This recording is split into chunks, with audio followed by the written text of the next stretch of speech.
What's up guys, it's Josh Albo, and in today's video I'm going to be doing a book review for Money Master the Game by Tony Robbins. Book took forever to read, Tony. If you ever see this video, man. 664 pages front to back, not including the beginning. I would assume there's probably like a couple pages that are marked just by letters. And I read it cover to cover, but I didn't read like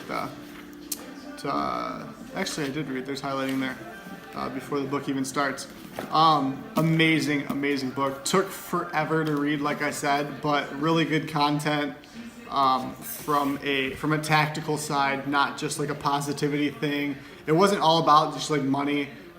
It started off, let's say, like getting you in the right mindset and the belief that stuff's possible, like every book, but with personal development.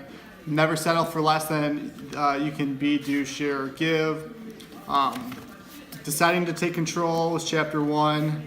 Steps to financial freedom. Make the most important financial decision in your life, which is putting away a percentage of everything you make, no matter what, into savings, into retirement, into stuff like that. No matter what. I was doing this obviously before I read the book, but this really like hit home, or not hit home. It really nailed the point down that you need to be saving a percentage of what you make, whether it's 10%, 5%, like wherever you start, and then every time you get a raise, save a little bit more maybe, and then you can grow from, let's say you start at 10%, and every time you get a raise, you take a percentage of that, so you get a 3% raise, but you just take 1% of that, then you're 11, 12, 13, 14, over 5 years, you're saving 20%, you don't even realize it, because most people, when they get a raise, when income goes up, they also raise their expenses because they have more means to, so if you're gonna spend more, you might as well save more as well. Chapter 2 was all about why mutual fund may not be the best thing for some people or for anybody. Went over some myths about financial services and stuff. Said find a fiduciary fund, or find a fiduciary, somebody with fiduciary responsibility to invest your money for you if you're not going to do it, which is what they recommend.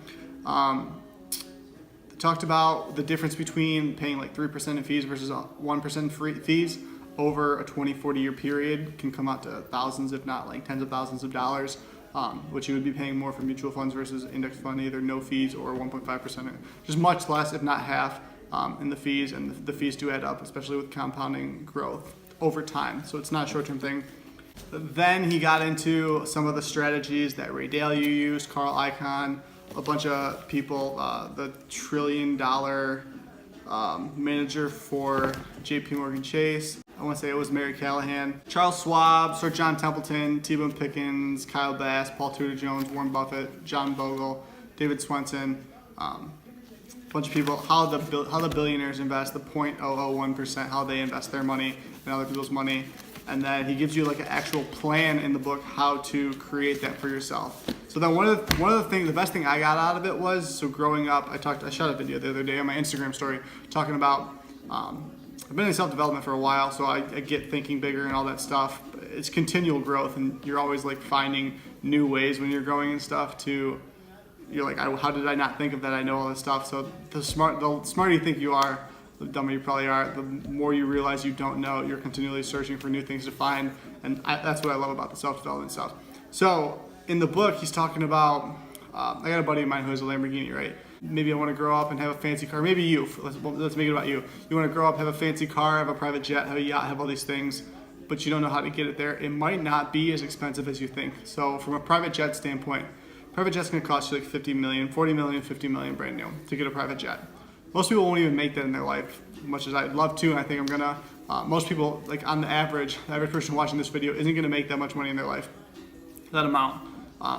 So how are they gonna buy a private jet? Well, why do they need to buy it? So from a scale point, even financing on that is gonna be a couple million a year, if not $1 million, to take care of it too as well. Versus, let's say you're only taking 10 trips a year, do you really need to buy a private jet? Versus maybe, let's say you take, let's say it's $35,000 a trip, or even if it's only a couple thousand a trip. I know a lot of kids in LA who fly private or whatever. So it might not be as expensive as you think just to fly private versus actually owning your own jet. What makes more sense? Can you still fly private and have that luxury at a lower price by not having to buy the jet itself? Same thing with exotic cars, same thing with boats, jet skis, stuff like that. financing options, or like owning your own island or own timeshare and stuff like that. Tony talks about his Fiji island, it's like the #1 resort in Fiji for however many years. Oprah gave away a trip to it, like a bunch of stuff about his island. And he's talking about, he's like, he when he bought the island, he ended up only going there like 1 or 3 times or something in the first couple of years. And the whole reason he bought it is because he wanted that. So it was more of a business side and ownership of that business than actually getting to go there. So you might not need to buy that island. You might not need to buy that resort, that getaway, whatever it may be. But just find somewhere that you can vacation, like the Virgin Islands or whatever. It'll be way less expensive. You'll still get the same results out of the trip. You'll still enjoy it just as much. But like basically just thinking that not everything's not as expensive as it seems sometimes, between the jets, the cars, all that stuff. So now I'll get into more tactical stuff from the book. When you're investing, he talks about having 3 buckets: the risk growth bucket. But before the risk growth bucket, you need your safety bucket, which will include, let's say, bonds, tips, cash and cash equivalents, things that CDs, stuff that's nearly perfectly secure. Risk growth bucket is more stocks, real estate, equities, stuff such as that. And then lastly, your dream bucket, putting money in there for your actual lifestyle choices. So it's not necessarily an investment, but you're saving that money for lifestyle choices. So the private jet type stuff, the exotic car payment stuff, the multi-million-dollar mansion house, stuff like that, whatever it is for you. One of the good ways to fill this tactically is save more and invest the difference, earn more and invest the difference, reduce fees and taxes and invest the difference. So getting a Roth or getting things similar to that, get better returns by having professional fiduciaries take care of your stuff, and then changing your lifestyle, saving more, making more, stuff like that. All right, last thing I'm gonna give you guys before I end this video is gonna be Ray Dalio's portfolio allocation. Then we're gonna cut it off. And he talks about gratitude too.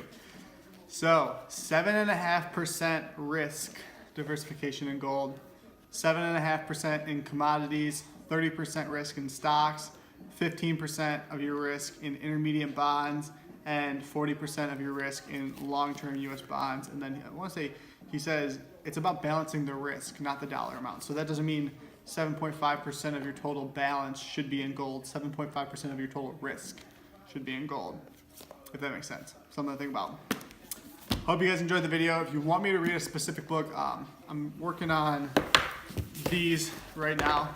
A bunch of, I think these are all Robert Cialdini, except, yeah, 1, 2, the third one's not. But if you want me to read a specific book, let me know, feel free, and I'll probably just end up reading and doing a review for you. If you have any business questions or questions about any of these books, let me know and I'll hook it up. Until next time, guys.